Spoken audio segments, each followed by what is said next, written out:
Hello பெண்களே, welcome back to Varnalaya lifestyle channel. இன்னைக்கு இந்த வீடியோவில் சாஃப்டான chapati at the same time மாவு ரொம்ப நேரம் ஊற வைக்காமல் இன்ஸ்டண்ட்டாக எப்படி சப்பாத்தி பண்ணலாம் அப்படின்ற சூப்பரான குக்கிங் டிப்ஸ் கிச்சன் டிப்ஸ் தான் வந்து பார்க்க போகிறோம். நம்ம சேனலில் நிறைய டிப்ஸ் வீடியோஸ் வந்துட்டு போட்டிருக்கோம் பெண்களுக்கு தேவையானது. ஸோ டிஸ்கிரிப்ஷன் லிங்க் கொடுக்குறேன், வேணுங்கிறவங்க செக் பண்ணி பாருங்கள்.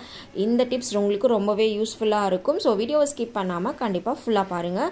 ஸோ நான் இன்னைக்கு கோதுமை மாவு எடுத்திருக்கேன், ஆசீர்வாத் ஆட்டா தான் எடுத்திருக்கேன். ஸோ 2 பேத்துக்கு ஆகிற அளவுக்கு நான் வந்து எடுத்திருக்கேன்.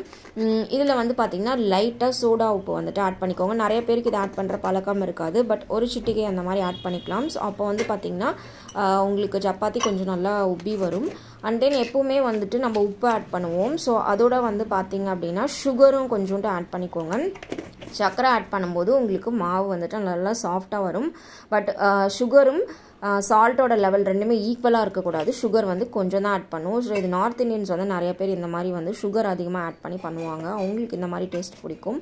ஸோ நீங்கள் என்ன பண்ணலான்னா உப்பு வந்து நீங்கள் மாவில் கலக்கிறத விட கொஞ்சமாக வாட்டர் எடுத்துகிட்டு ஸோ அதில் வந்து உப்பு சால்ட்டும் வந்து கலந்து நீங்கள் மாவில் பிசைஞ்சு இது பண்ணும்போது அதோட இது வந்து பார்த்திங்கன்னா உப்பு அண்ட் தென் சால்ட்டோட இது வந்து பார்த்திங்கன்னா மாவு ஃபுல்லாகவே ஸ்ப்ரெட் ஆகும். ஸோ நான் வந்து கை பொறுக்கிற அளவுக்கு ஹாட் வாட்டர் வந்து எடுத்திருக்கேன். ஸோ அதில் தான் இந்த உப்பு சர்க்கரையும் வந்து கலந்துருக்கேன். ஸோ இது நல்லா மிக்ஸ் பண்ணிவிட்டு கொஞ்சம் கொஞ்சமாக நம்ம மாவில் ஆட் பண்ணலாம். எப்போவுமே மாவில் தண்ணி ஆட் பண்ணுறதுக்கு முன்னாடி ஃபஸ்ட்டு கொஞ்சோண்டு ஆயில் ஆட் பண்ணிவிட்டு என்ன பண்ணலான்னா லைட்டாக வந்து மாவு வந்து ஸ்ப்ரெட் பண்ணி விட்டுக்கோங்க. ஸோ அதுக்கப்புறம் கொஞ்சம் கொஞ்சமாக நம்ம தண்ணி ஆட் பண்ணிவிட்டு மாவு வந்து பசைய ஆரம்பிக்கலாம். இந்த மாதிரி நம்ம யூஸ் பண்ணும்போது மாவு கொஞ்சம் சாஃப்டாக வரும். அண்ட் தென் நம்ம ஆயில் அதிகமாக யூஸ் பண்ணுறதையும் வந்துட்டு கம்மி பண்ணலாம். இப்போ நான் லைட்டாக ஆயில் சேர்த்துக்கிட்டேன், நான் கடலெண்ணெய் தான் எடுத்திருக்கேன். ஸோ இப்போது நான் வச்சுருக்கிற இந்த ஹாட் வாட்டரில் மிக்ஸ் பண்ண சுகர் வித் சால்ட் இருக்கிற வாட்டரை வந்துட்டு ஆட் பண்ணுறேன். கை பொறுக்கிற அளவுக்கு சூடு இருந்தால் போதும், ரொம்ப சூடு வந்துட்டு நம்மளுக்கு வேண்டாம். அந்த மாதிரி ரொம்ப சூடாக வந்து வச்சுருந்தோன்னா கொஞ்ச நேரத்துலேயே மாவு வந்து பார்த்திங்கன்னா நம்ம கையில் இருக்கிற என்சைம்ஸ்க்கு அதுக்கெல்லாம் சேர்ந்து ரொம்ப புளிப்புத்தன்மையான மாதிரி ஆகிடும். ஸோ அதனால் கை பொறுக்கிற அளவுக்கு சூடாக நீங்கள் வந்துட்டு எடுத்துக்கோங்க. கொஞ்சம் கொஞ்சமாக மாவுக்கு தேவையான தண்ணியை ஆட் பண்ணிவிட்டு நல்லா பிசைஞ்சு எடுத்துக்கலாம். இப்போ வந்து மாவை தூக்கி அடிக்கணும் இந்த மாதிரி எந்த ஒரு இதுவுமே வந்துட்டு தேவையில்லை. ஸோ நம்ம வந்துட்டு என்ன பண்ணலாம் அப்படின்னா ஜஸ்ட்டு கையிலேயே வந்துட்டு சாஃப்டாக பிசையலாம்.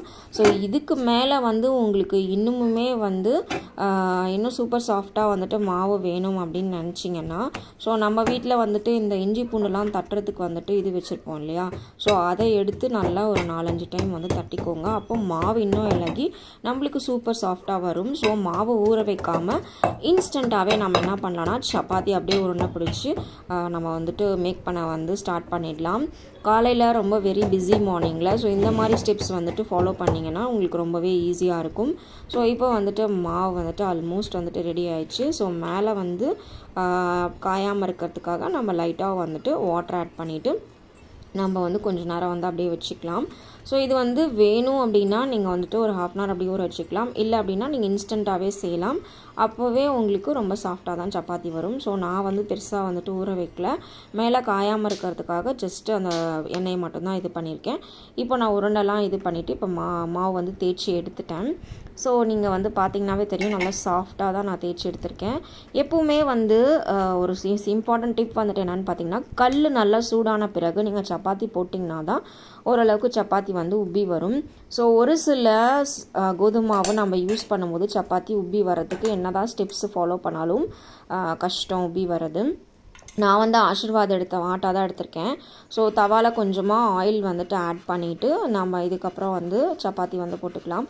ஒரு சிலர் வந்து ஆயில் வந்துட்டு ஆட் பண்ண மாட்டாங்க. ஸோ அவங்க வந்து டைரெக்டாகவே போட்டு நீங்கள் வந்துட்டு எடுத்துக்கோங்க. ஸோ நான் வந்து இப்போ சப்பாத்தி வந்துட்டு போட்டுட்டேன் தவா மேலே. ஸோ இதில் என்ன டிப் வந்து ஃபாலோ பண்ணலாம்னு நல்லா லைட்டாக வந்துட்டு ஆயில் ஸ்ப்ரெட் பண்ணிவிட்டு ஆயில் ப்ரஷ்ஷை வச்சு நீங்கள் வந்துட்டு அது மேலே ப்ரெஸ் பண்ணி எடுத்துக்கோங்க. அப்போ சப்பாத்தி நல்லா ஈவனாக வந்து எல்லா இடத்துலையுமே வெந்து வரும். ஒரு சிலர் வந்து காட்டன் டவல் வாட்டரை வந்து டிப் பண்ணிவிட்டு வச்சு எடுப்பாங்க. ஸோ ஆயில் யூஸ் பண்ண விருப்பம் இல்லாதவங்க இந்த மாதிரி டிப் வந்துட்டு ஃபாலோ பண்ணிக்கலாம். ஸோ இந்த ரெண்டில் ஏதாவது ஒரு டிப் வந்துட்டு ஃபாலோ பண்ணிங்கன்னா உங்களுக்கு வந்துட்டு ஈஸியாக இருக்கும். ஸோ பார்த்திங்கன்னா தெரியும் சப்பாத்தி வந்து உப்பி வந்திருக்கு ஓரளவுக்கு. ஸோ ஒரு சில மாவோட தன்மையும் பொறுத்து சப்பாத்தி உப்புறது வந்துட்டு வித்தியாசப்படும். ஒரு சிலர் ரேஷன் மாவுலேயே வந்து பார்த்திங்கன்னா சப்பாத்தி நல்லா உப்பி வரும். அந்த கோதுமை அங்கே எப்படி வந்துட்டு அவங்களுக்கு கிடைக்குதோ அதை பொறுத்து.